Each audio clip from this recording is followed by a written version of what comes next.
Bom dia, pessoal do 7º ano, espero que vocês estejam todos bem, com muita saúde, tá bom? Vamos começar mais uma aula de ciências, tá certo? Vou começar com a correção da atividade anterior, portanto, peguem o caderno, corrijam, pessoal, porque assim, na avaliação, essas atividades podem ajudar vocês a resolver a avaliação, porque eu não vou colocar a mesma questão, mas vou colocar parecida, então, peguem a resposta correta.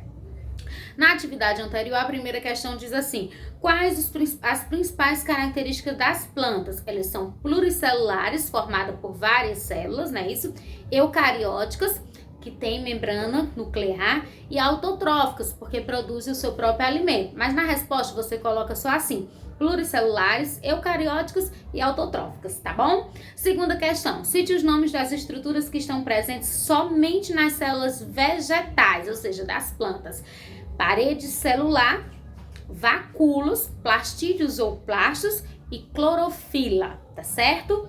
Terceira, associe corretamente. 1. Cloroplastos contém clorofila, pigmento de cor verde. 2. Cromoplastos tem pigmento amarelado ou avermelhado. E 3. Leucoplastos não são pigmentados, armazenam amido, tá certo? Então, de cima para baixo, a sequência fica 3, 1, 2. Quarta, cite os nomes dos diferentes tipos de tecidos das plantas: revestimento, sustentação, condução e crescimento. São 4, tá bom? 5. Diga qual é a função dos seguintes tecidos das plantas. Letra A, tecido de revestimento, proteção, evita a perda excessiva de água. Letra B, tecido de sustentação, dá firmeza, suporte aos órgãos da planta. Letra C, tecidos condutores, condução de substâncias. E letra D, tecido meristemático, que é o crescimento, ele é responsável pelo crescimento das plantas. E sexta, relacione corretamente. 1. Xilema conduz a seiva mineral. E 2. Floema conduz a seiva orgânica. De cima para baixo fica 2, 1. Bom, pessoal, a gente acaba de concluir a nossa correção. Vamos continuar com o nosso próximo conteúdo de hoje. Nós vamos continuar falando de plantas, tá certo? Então a gente vai falar de plantas por um bom tempo. Nós agora vamos falar sobre a classificação das plantas. As plantas, elas vão ser classificadas em 4 grandes grupos, que eu vou já falar o nome deles, e para essa classificação, os cientistas usam como base a presença ou ausência de tecidos condutores de seiva, das sementes e dos frutos, tá certo? Esses 4 grandes grupos, prestem atenção porque nós vamos falar bastante desses 4 grandes grupos. São os seguintes, são briófitas, pteridófitas, gimnospermas e angiospermas. Os nomes são bem estranhos, mas não é nada que a gente não possa aprender, tá bom? Eu digo pra vocês, sempre é o que eu mais gosto em biologia, em ciências, são os nomes estranhos, tá bom? Então vamos lá. As plantas, elas vão ser classificadas, presta atenção nesse esqueminha, tá bom? Em avasculares e vasculares. Lembrando, plantas avasculares são as que não têm tecidos condutores de seiva. E vasculares são as que têm tecidos condutores de seiva.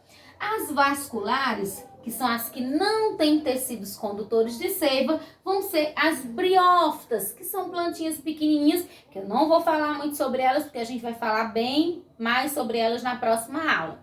Aí as vasculares, que são as que têm tecidos condutores de seiva, nós vamos ter as sem sementes e a com semente. As sem sementes, nós vamos ter as pteridófitas, também não vou detalhar muito. E as com sementes, nós podemos ter elas sem frutos, que são as gimnospermas, e com frutos, que são as angiospermas, tá bom? Então, sobre briófitas, pteridófitas, gimnosperma e angiosperma, a gente vai conversar nos capítulos seguintes. Agora a gente vai falar sobre algumas características importantes das plantas. As plantas evoluíram de algas verdes atuais, né? Isso, então os cientistas acreditam que elas surgiram a partir das algas verdes atuais. Elas têm estruturas de proteção, como as cutículas, que são é como se fosse uma capa, um tecido, uma capinha que protege elas e está presente principalmente nas folhas, evitando a perca excessiva de água por transpiração, não é isso?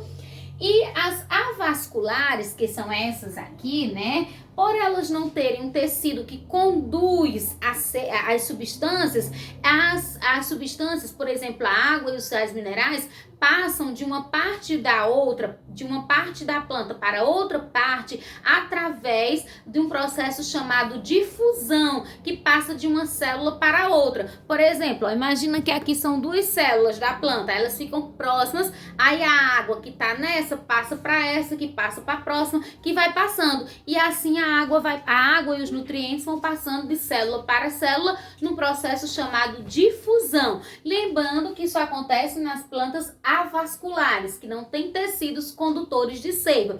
Por isso essas plantas têm portes pequenos, que como eu já disse para vocês, as briófitas são plantas pequenininhas. Já as plantas vasculares, por terem os tecidos condutores de seiva, elas têm os tamanhos maiores. As briófitas e pteridófitas, aqui ó, essas duas, elas dependem da água para a reprodução. Então, por isso que as briófitas e pteridófitas têm que viver em ambiente úmido, porque elas precisam da água para a reprodução, tá certo? Já as angiospermas e as gimnospermas, elas não precisam de ambiente úmido para poder se reproduzir, porque elas não precisam da água para a reprodução, tá certo? Mas briófitas e pteridófitas são todas terrestres, ou seja, vivem no ambiente terrestre. Tá bom, pessoal? Então, como eu disse para vocês sobre briófitas e pteridófitas, angiospermas e gimnospermas, a gente conversa melhor nos próximos capítulos, nas próximas aulas. Então, a gente encerra aqui a nossa aula de hoje, tá bom? Assista um vídeo, bastante atenção, 1, 2 vezes se for necessário, tá bom? A atividade, vocês já sabem, devem copiar perguntas no caderno, resolver, manda a foto pra mim no PV ou no nosso grupo de ciências, no máximo, até na próxima quarta-feira, que é a nossa próxima aula. Lembrem-se que a atividade é, além de frequência, é ponto pra nota, então vamos fazer as atividades, pessoal, para ter frequência e ajudar na nota, tá bom? Então, qualquer dúvida é só me chamar, tô disponível de 7 até as 5, tá certo? No PV ou no grupo de ciência, como vocês queiram. Tchau e um abraço para todos vocês.